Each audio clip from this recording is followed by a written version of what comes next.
Finally student, Rajasthan board कक्षा 12 के सभी विषयों की जो संजीव डेस्क वर्क है बोर्ड परीक्षा 2026 के लिए वो फाइनली आपके आ चुकी है। इस वीडियो के अंदर मैं आपको राजस्थान बोर्ड कक्षा 12 इतिहास हिस्ट्री की complete desk work free of cost इस वीडियो के अंदर देने वाला हूं, तो वीडियो को आपको कंप्लीट देखना है। इससे पहले मैंने राजस्थान बोर्ड कक्षा 12 के सभी विषयों की जो डेस्क वर्क है वो ऑलरेडी मैंने अपलोड कर रखी है। उन सभी का लिंक आपको वीडियो के डिस्क्रिप्शन में मिल जाएगा या आप चैनल के प्लेलिस्ट में जाकर भी देख सकते हैं। इस वीडियो के अंदर मैं आपको राजस्थान बोर्ड कक्षा 12, आरबीएसई बोर्ड कक्षा 12 इतिहास हिस्ट्री की complete desk work free of cost with solution इस वीडियो के अंदर देने वाला हूं, तो वीडियो को आपको एंड तक देखना है। और इसी डेस्क वर्क के अकॉर्डिंग बोर्ड परीक्षा 2026 में इतिहास का, हिस्ट्री का कंप्लीट पेपर आपके आने वाला है। इस डेस्क वर्क से काफी सारे क्वेश्चंस आपको सेम टू सेम देखने को मिलेंगे,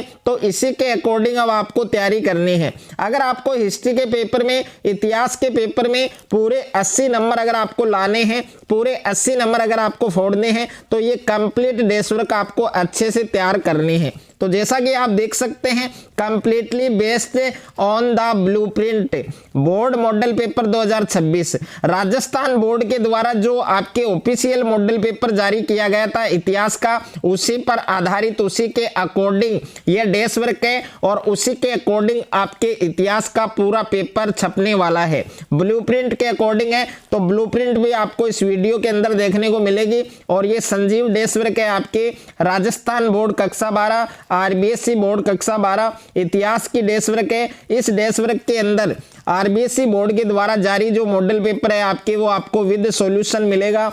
तो कंप्लीट आप देख सकते हैं इतिहास की डेस्क वर्क है आपके। और सबसे पहले पेपर का जो पैटर्न है, वो आप देख सकते हैं कि किस टाइप का पेपर आपके आने वाला है, पेपर में कुल कितने क्वेश्चन होंगे और कंप्लीट प्रोसेस है वो आप यहां पर पढ़ सकते हैं। प्रश्न पत्र की योजना, सबसे पहले देखिए यहां पर टाइम आपको दिया गया है कि हिस्ट्री का जो पेपर आएगा उसमें कितना टाइम मिलेगा आपको पेपर को सोल्व करने में। 3 घंटे 15 मिनट मिलेंगे। पूर्णांक यानी 80 नंबर का आपके पेपर आने वाला है। अगर आपने इस तरीके से आपने पढ़ लिया, जो तरीका मैं आपको बता रहा हूं, तो हिस्ट्री के पेपर में पूरे 80 नंबर आप आराम से फोड़ सकते हैं। तो पेपर के अंदर आपको किस टाइप के क्वेश्चन देखने को मिलेंगे, तो पेपर में टोटल 4 सेक्शन आपको देखने को मिलेंगे। Section A, section B, section C और सेक्शन डी। सेक्शन ए के अंदर किस टाइप के क्वेश्चन आएंगे, तो उसमें पहला जो प्रश्न होगा वो आपके बहुविकल्पीय प्रश्न होगा, मल्टीपल चॉइस प्रश्न होगा और उसमें टोटल 18 प्रश्न आपके आने वाले हैं। प्रत्येक प्रश्न आपके 1 नंबर का होगा, तो टोटल 18 नंबर के आपके बहुविकल्पीय प्रश्न होंगे, मल्टीपल चॉइस क्वेश्चन होंगे। और दूसरा प्रश्न आएगा आपके रिक्त स्थान वाला, उसमें टोटल 6 प्रश्न होंगे। प्रत्येक प्रश्न 1 नंबर का होगा, तो टोटल 6 नंबर के आपके रिक्त स्थान वाले प्रश्न आएंगे। तीसरा प्रश्न आपके अति लघुत्रात्मक होगा, जिसमें टोटल 12 क्वेश्चन देखने को मिलेंगे। प्रत्येक क्वेश्चन 1 नंबर का होगा, तो टोटल 12 नंबर के आपके अति लघुत्रात्मक प्रश्न आएंगे। तो देखिए सेक्शन ए के अंदर 3 टाइप के क्वेश्चन आपको देखने को मिलेंगे। सेक्शन ए में 3 टाइप के क्वेश्चन देखने को मिलेंगे, जिसमें बहुविकल्पीय प्रश्न होंगे, रिक्त स्थान वाले प्रश्न होंगे, अति लघुत्रात्मक होंगे। ओके। और सेक्शन बी के अंदर आपके लघुत्तरीय प्रश्न होंगे। टोटल 10 प्रश्न आएंगे, प्रत्येक प्रश्न 2 नंबर का होगा, तो टोटल 20 नंबर के आपके लघुत्तरात्मक प्रश्न आएंगे। और सेक्शन सी के अंदर आपके दीर्घोत्तरीय प्रश्न होंगे, जिसमें 4 प्रश्न आएंगे आपके टोटल, और प्रत्येक प्रश्न 3 नंबर का होगा, तो टोटल 12 नंबर का आपके सेक्शन सी आने वाला है। और सेक्शन डी है, उसमें आपके निबंधात्मक प्रश्न आएंगे, 3 प्रश्न आएंगे, प्रत्येक प्रश्न आपके 4 नंबर का होगा, तो टोटल 12 नंबर के आपके निबंधात्मक प्रश्न आएंगे। यानी पेपर के अंदर टोटल 53 प्रश्न आएंगे, आपके सारे प्रश्न मिलाकर 53 प्रश्न होंगे। और टोटल पूर्णांक आप देख सकते हैं 80 नंबर का आपके पेपर आने वाला है। तो सबसे पहले देखिए आपके हिस्ट्री के अंदर, इतिहास में टोटल आपको कितने चैप्टर पढ़ने हैं। तो सबसे पहले देखिए यहाँ पर आपको दे रखे हैं टोटल आपके 12 चैप्टर हैं। टोटल आपके 12 चैप्टर हैं और एक मानचित्र कार्य है। तो देखिए पहला जो चैप्टर है ईंट मनके और अस्थियां, ये आपके 7 नंबर का चैप्टर है। राजा किसान नगर ये आपके 6 नंबर का है। बंधुत्व जाति वर्ग ये आपके 6 नंबर का है। तो कंप्लीट चैप्टर आप देख सकते हैं कौन सा चैप्टर कितने नंबर का है। मानचित्र कार्य ये आपके 4 नंबर का आएगा। ओके, एंड में मिलेगा आपके पेपर के एंड में, लास्ट क्वेश्चन आपके इसी का होगा। और ये प्यारे बच्चों आपको ब्लूप्रिंट दे रखी है, इतिहास की कंप्लीट ब्लूप्रिंट दे रखी है। तो इस ब्लूप्रिंट का स्क्रीनशॉट आप ले सकते हैं या इसका पीडीएफ आप डाउनलोड कर सकते हैं। कंप्लीट इसी के अकॉर्डिंग अब आपको तैयारी करनी है। तो सबसे पहले देखिए प्यारे बच्चों, प्यारे स्टूडेंट, राजस्थान बोर्ड के द्वारा जो आपके ऑफिशियल मॉडल पेपर जारी किया गया था, फर्स्ट मॉडल पेपर आपके वही है जिसमें बोर्ड के द्वारा जारी मॉडल प्रश्न पत्र, और ये मॉडल पेपर फर्स्ट है आपके जो आपको विद सॉल्यूशन मिलेगा। इसी के अकॉर्डिंग बाकी के 9 मॉडल पेपर है वो भी आपको विद सॉल्यूशन मिलेंगे। और उच्च माध्यमिक परीक्षा कक्षा 12 इतिहास, यहाँ पर आपको समय दे रखा है, पूर्णांक दे रखा है, परीक्षार्थियों के लिए सामान्य निर्देश दे रखा है। तो ये निर्देश आप पढ़ सकते हैं और इन निर्देश को आपको फॉलो भी करना है। तो सबसे पहले पेपर में आपको खंड ए दिया गया है, सेक्शन ए दिया गया है, जिसमें पहला प्रश्न आपके दे रखा है बहुचयनात्मक प्रश्न। निम्न प्रश्नों के उत्तर का सही विकल्प चयन कर उत्तर है वो आपको उत्तर पुस्तिका में लिखना है। तो इसमें डियर स्टूडेंट पहला जो प्रश्न है वो आपको दे रखा है, यहाँ पर देख सकते हैं कि पाटलिपुत्र को मगध की राजधानी कब बनाया गया। तो पाटलिपुत्र को मगध की राजधानी कब बनाया गया था, इसमें 4 ऑप्शन दे रखे हैं, कौन सा ऑप्शन करेक्ट होगा वो आपको इसमें लिखना होगा। तो इन सभी के प्रश्न, इन सभी प्रश्नों के उत्तर आपको एक साथ में मिलेंगे। दूसरा प्रश्न दे रखा है, अशोक ने निम्न में से किस उद्देश्य से धम्म महामात नामक नाम से विशेष अधिकारियों की नियुक्ति की थी। और तीसरा प्रश्न है, निम्न में से किस शासक ने सुदर्शन सरोवर का जीर्णोद्धार करवाया था। 4 नंबर है, वे जातियां जो एक जीविका अथवा व्यवसाय से जुड़ी थी उन्हें क्या कहा जाता था। तो कंप्लीट प्रश्न देख सकते हैं। 5वां है, सांची की खोज किस वर्ष में हुई। 6ठा प्रश्न है आपके, नारियल और पान का वर्णन किस यात्री ने किया। और 7वां प्रश्न है, अल बिरूनी ने लेखन कार्य में किस भाषा का प्रयोग किया था। 8वां प्रश्न है आपके, कबीर को भक्ति का मार्ग दिखाने वाले गुरु कौन थे। और 9वां प्रश्न है, निम्न में से किस स्थान के लोगों को पारसिक नाम से संबोधित किया जाता था। यह आपके प्रश्न संख्या 10 है। तो टोटल प्रश्न आप देख सकते हैं साथ साथ में, और इन सभी प्रश्नों के जो उत्तर हैं वो डियर स्टूडेंट आपको एक साथ में दिए गए हैं। तो यहाँ पर आप देख सकते हैं उत्तर तालिका आपको दे रखी है। और फर्स्ट प्रश्न है जो आपके बहुविकल्पीय प्रश्न है, उसमें टोटल 18 प्रश्न है। तो 18 प्रश्नों का सॉल्यूशन आप देख सकते हैं। पहला प्रश्न है उसमें स आएगा, दूसरे में ब आएगा, तीसरे में द होगा, 4 नंबर में ए आएगा, 5वें में स आएगा। इसी प्रकार से टोटल 18 प्रश्न है, उनके उत्तर आपको दे रखे हैं। उसके बाद में देखिए प्यारे बच्चों, दूसरा प्रश्न आपको दे रखा है, रिक्त स्थानों की पूर्ति कीजिए। इसमें 6 प्रश्न आएंगे आपके। पहला प्रश्न है कि खेतड़ी क्षेत्र में मिले साक्ष्यों की पुरातत्वविदों ने संस्कृति का नाम दिया था। तो इसमें आएगा गणेश्वर जोधपुरा। ओके। और दूसरा है, विवाह के समय मिले उपहारों पर स्त्रियों का स्वामित्व माना जाता था और इसे किसकी संज्ञा दी जाती थी, स्त्री धन की संज्ञा दी जाती थी। तीसरा प्रश्न है, मध्य एशिया के रास्ते होकर सन 1333 में स्थल मार्ग से सिंधु पहुंचा। तो इसमें होगा इब्न बतूता। 4 नंबर है, 1976 में को राष्ट्रीय महत्व के स्थल के रूप में मान्यता मिली। तो इसमें होगा हम्पी। उसके बाद में देखिए 5वां प्रश्न आपको दे रखा है, 19वीं शताब्दी के प्रारंभिक वर्षों में बुकानन ने की पहाड़ियों का दौरा किया था। तो इसमें होगा राजमहल। और 6ठा प्रश्न है, लोक छवियों में रानी को प्राय फौजी पोशाक में घोड़े पर सवार और एक हाथ में तलवार लिए दिखाया जाता था। तो इसमें होगा लक्ष्मीबाई। उसके बाद में देखिए तीसरा प्रश्न आपको दे रखा है, अति लघुतरात्मक प्रश्न है आपकी और निम्न प्रश्नों के उत्तर एक शब्द या एक पंक्ति में देने हैं। तो पहला प्रश्न है कि जातक कथाएं किस भाषा में लिखी गई। तो जातक कथाएं हैं वो आपके पाली भाषा में लिखी गई। दूसरा प्रश्न है, पितृवंशिकता व्यवस्था की कोई एक विशेषता। तो पितृवंशिकता व्यवस्था है उसमें पुत्र पिता की मृत्यु के पश्चात उनके संसाधनों पर अधिकार स्थापित कर सकते थे। और तीसरा प्रश्न है, बुद्ध की उपमाता का नाम बताइए जो संघ में आने वाली पहली भिक्षुनी बनी। तो इसमें होगा महाप्रजापति गौतमी। 4 नंबर है, जिम्मी किसे कहते हैं। तो जिम्मी लोग उद्घटित धर्म ग्रंथ को मानने वाले थे, वे संरक्षित श्रेणी के लोग थे। भारत के हिंदू भी इनमें शामिल थे। 5वां प्रश्न है, 6ठी शताब्दी ईसा पूर्व से सोने के सिक्के मिलने कम क्यों हो गए? तो 6ठी शताब्दी में रोम भारत व्यापार घटने तथा आर्थिक संकट के कारण सोने के सिक्के है वो मिलने कम हो गए।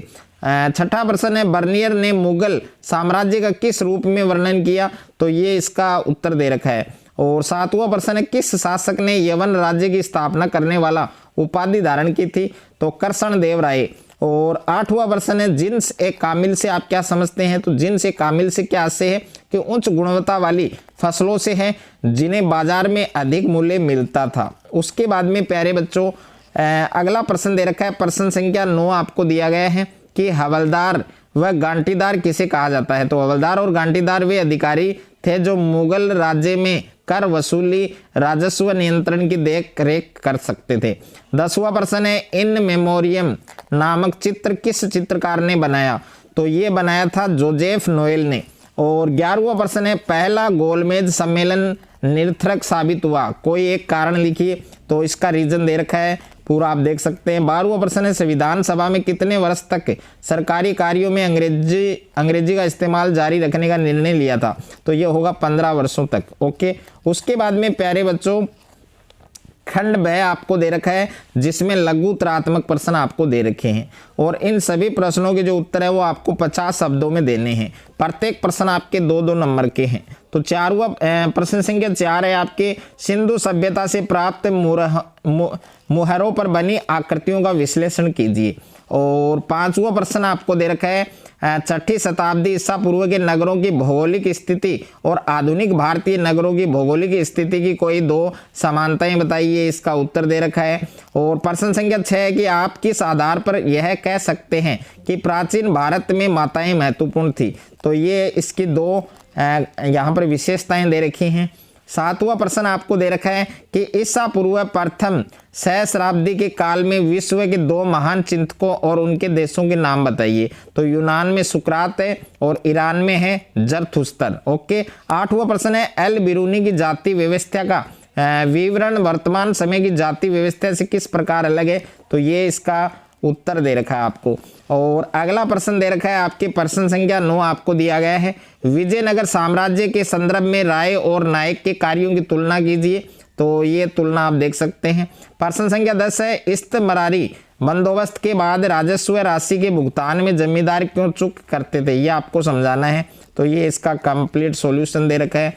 प्रश्न संख्या 11 आपको दिया गया है कि 20वीं सदी में राष्ट्रवादी आंदोलन को 1857 के घटनाक्रम से क्या प्रेरणा मिली? यह आपको स्पष्ट करना है। तो ये इसका उत्तर दे रखा है। प्रश्न संख्या 12 है, अतीत की जानकारी में आत्मकथाओं का भी योगदान होता है, इस कथन की आपको व्याख्या करनी है। और यह आपके प्रश्न संख्या 13 है जिसमें पृथक निर्वाचिका एक ऐसा विष है जो हमारे देश की पूरी राजनीति में समा चुका है, सरदार पटेल के कथन का विश्लेषण कीजिए। और उसके बाद में सेक्शन सी है आपके खंड से है जिसमें प्रत्येक प्रश्न का उत्तर आपको 100 शब्दों में देना है। इसमें दीर्घ उत्तरीय प्रश्न आपको दिए गए हैं, प्रत्येक प्रश्न आपके 3 नंबर का है। तो प्रश्न संख्या 14 है कि जैन धर्म का अहिंसा का सिद्धांत आज विश्व राजनीति और समाज में किस प्रकार प्रासंगिक है? और अथवा में प्रश्न दिया गया है, बुद्ध की शिक्षाएं वर्तमान समाज में किस प्रकार उपयोगी हैं? तो देखिए सेक्शन सी और डी के अंदर आपको यहाँ पर अथवा में क्वेश्चन देखने को मिलेंगे। तो इनमें से एक क्वेश्चन आपको पेपर में से करना है। प्रश्न संख्या 15 है, 17वीं सदी में दुनिया के अलग अलग हिस्सों में से कई नई फसलें भारतीय उपमहाद्वीप में पहुंची, इस कथन की व्याख्या आपको करनी है। अथवा में भी डियर स्टूडेंट आपको एक प्रश्न दिया गया है, तो इस प्रश्न का भी उत्तर आपको लिखना है। उसके बाद में देखिए प्रश्न संख्या 16 आपको दिया गया है, राष्ट्रीय आंदोलन में गांधी जी के योगदान को समझने के लिए सार्वजनिक सवर निजी लेखन का क्या महत्व है, इसका वर्णन करना है। और इसके अथवा में भी प्रश्न आपको दिया गया है, इसको भी आप पढ़ सकते हैं और उसके बाद में इसका उत्तर भी आप देख सकते हैं। प्रश्न संख्या 17 है आपके, संविधान सभा ने हिंदी को राजभाषा घोषित किया, इसको लेकर क्या बहस हुई? और अथवा में प्रश्न है, संविधान सभा ने केंद्र राज्य सरकार के अधिकारों को निश्चित करने के लिए कौन सी सूचियां बनाई, वो आपको समझानी है। यहाँ पर देख सकते हैं अथवा वाला प्रश्न है, इसका उत्तर भी दे रखा है। सेक्शन डी है आपके खंड द है जिसमें निम्नात्मक प्रश्न है, उत्तर शब्द सीमा है, लगभग 250 शब्दों में उत्तर देने हैं। 4 नंबर का प्रश्न है। प्रश्न संख्या 18 है, सिंधु घाटी सभ्यता के निर्वाह के तरीकों से आप सिंधु वासियों की किन गतिविधियों का अनुमान लगा सकते हैं। इसके अथवा में प्रश्न दे रखा है, यदि सिंधु सभ्यता की लिपि पढ़ ली जाए तो भारतीय इतिहास लेखन पर किसका क्या प्रभाव पड़ेगा, वो आपको बताना है। तो इसका उत्तर आप देख सकते हैं, यह आपके अथवा वाले प्रश्न का उत्तर दे रखा है आपको। और उसके बाद में प्रश्न संख्या 19 आपको दिया गया है, प्रारंभिक भक्ति आंदोलन में अलवारों और नैनारों के योगदान का विश्लेषण कीजिए। अथवा में प्रश्न है, भक्ति आंदोलन में कर्नाटक की वीर शैव परंपरा के योगदान का विश्लेषण कीजिए। और कंप्लीट इसका उत्तर आपको दे रखा है और ये आपके अथवा वाले प्रश्न का उत्तर है। उसके बाद में देखिए लास्ट क्वेश्चन है आपके, भारत के रेखा मानचित्र में निम्नलिखित ऐतिहासिक स्थलों को अंकित कीजिए, जिसमें मांडा है, मास्की है, नासिक है, अंबाला है। अथवा में प्रश्न दे रखा है, भारत के रेखा मानचित्र में निम्नलिखित ऐतिहासिक स्थलों को अंकित कीजिए, जिसमें मिताथल है, कलिंग है, अमरावती है और सहारनपुर है। तो इन चारों स्थानों को आपको अंकित करना है। तो ये आप देख सकते हैं भारत के रेखा मानचित्र में यहाँ पर आपके मांडा है और यहाँ पर आपके अंबाला है और यहाँ पर आपके नासिक है, यहाँ पर आपके मास्की है। ओके, और उसके बाद में देखिए ये आपके अथवा वाले प्रश्न का उत्तर है। तो यहाँ पर आपके मिताथल है और यहाँ पर आपके सहारनपुर, यहाँ पर आपके कलिंग और यहाँ पर आपके अमरावती। तो इसी प्रकार से आपको भारत के मानचित्र में ऐतिहासिक स्थलों को अंकित करना है। उसके बाद में dear student model paper second है, जो आपको प्रैक्टिस के लिए दिया गया है, अभ्यास के लिए दिया गया है। और मॉडल पेपर 2 से लेकर मॉडल पेपर 9 तक के जो मॉडल पेपर हैं उनके सॉल्यूशन है वो आपको एक साथ में मिलेंगे और वीडियो के एंड में मिलेंगे। तो कंप्लीट डेस्क वर्क आपको इतिहास की इस वीडियो के अंदर देखने को मिलेगी। तो कंप्लीट डेस्क वर्क आप इस वीडियो के अंदर देख सकते हैं। वीडियो को आपको पूरा देखना है।